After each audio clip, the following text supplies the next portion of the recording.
ആവിയൊക്കെ ഇങ്ങനെ നന്നായിട്ട് പൊങ്ങുന്ന കേട്ടപ്പോൾ എല്ലാവരും ഓർക്കുന്നുണ്ടായിരിക്കും ഇത് കോഴിക്കോട്ടയല്ല, ഇതെല്ലാവർക്കും അറിയാവുന്നില്ലെന്ന്. പക്ഷേ ഇത് സാധാരണ ഒരു കോഴിക്കോട്ടയല്ല. ഞാനൊരു കാച്ചിൽ കൊണ്ട് കുറച്ച് കോഴിക്കോട്ട ഉണ്ടാക്കി നോക്കിയതാണ്. നമുക്ക് ഒരു കാച്ചിലിവിടെ എടുത്തു വെച്ചിട്ടുണ്ട്. അതിനെ മുറിച്ച് അതിൻ്റെ തൊലിയൊക്കെ കളഞ്ഞെടുക്കുക. കാച്ചിലൊക്കെ എടുക്കുമ്പോൾ കുറച്ച് പേർക്ക് അത് പുഴുങ്ങി മുളക് പൊട്ടിച്ചൊക്കെ കൂട്ടി കഴിക്കാൻ ഇഷ്ടമാണ്. പക്ഷേ പിള്ളേർക്കൊക്കെ കൂടുതലും അതിനോട് അത്ര വലിയ താല്പര്യമില്ല. അപ്പോൾ അവരെ ഒന്ന് കഴിപ്പിക്കാൻ വേണ്ടി ഒന്ന് പരീക്ഷിച്ച് നോക്കിയതാട്ടോ. പക്ഷേ ഉണ്ടാക്കി നോക്കിയപ്പം പ്രതീക്ഷിച്ചില്ല ഇത്രയും നല്ലൊരു ടേസ്റ്റ് ഉണ്ടാവുമെന്ന്. അങ്ങനെ കാച്ചിലൊക്കെ ഇവിടെ മുറിച്ചെടുത്ത് കഴുകിയെടുത്ത് വെച്ചിട്ടുണ്ട്. ഇതിനെ നമുക്ക് അപ്പച്ചെമ്പിനകത്ത് വെച്ച് തന്നെ നമുക്ക് ആവിയിൽ പുഴുങ്ങിയെടുക്കാം. അപ്പച്ചെമ്പിനകത്ത് കുറച്ച് വെള്ളം ഒഴിച്ചിട്ട് മുറിച്ചെടുത്ത കാച്ചിലൊക്കെ അപ്പച്ചെമ്പിൻ്റെ തട്ടിൽ ഇട്ട് കൊടുത്തിട്ടുണ്ട്.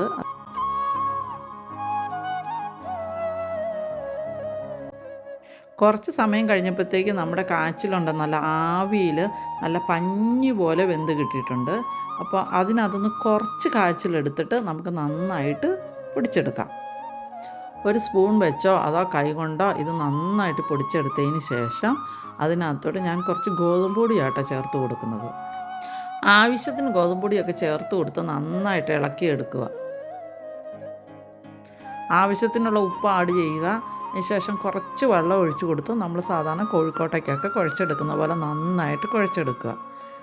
ഇതിൻ്റെ കൂടെ ഞാനൊരു ഇച്ചിരി നെയ്യും കൂടെ ആഡ് ചെയ്യുന്നുണ്ട്, ഒരു നല്ലൊരു സോഫ്റ്റും കൂടെ കിട്ടാൻ വേണ്ടി.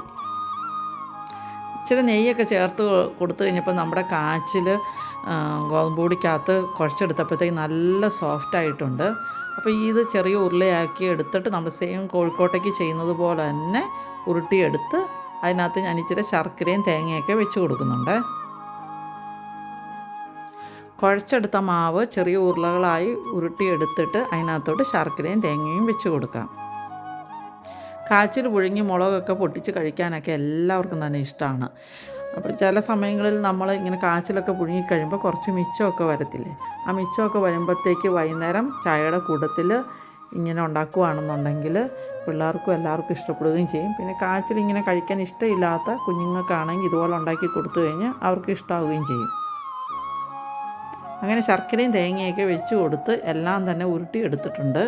ഇനി അത് നമുക്ക് അപ്പച്ചെമ്പിനകത്ത് വെച്ച് ആവി കയറ്റി നന്നായിട്ട് വേവിച്ചെടുക്കാം.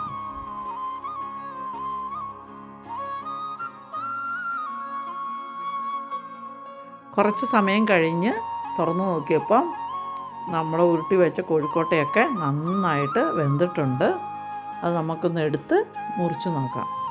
ചില സമയത്ത് നമ്മൾ ഈ ഗോതമ്പ് പൊടിക്കകത്തൊക്കെ കോഴിക്കോട്ട ഉണ്ടാക്കി കഴിഞ്ഞാൽ സോഫ്റ്റ് ആയിരിക്കുമല്ലോ. ഇത് പക്ഷെ നല്ല സോഫ്റ്റാട്ടോ, നല്ല സോഫ്റ്റുമാണ്, ഒരു പ്രത്യേകം നല്ല ടേസ്റ്റ് തന്നെയാണ്.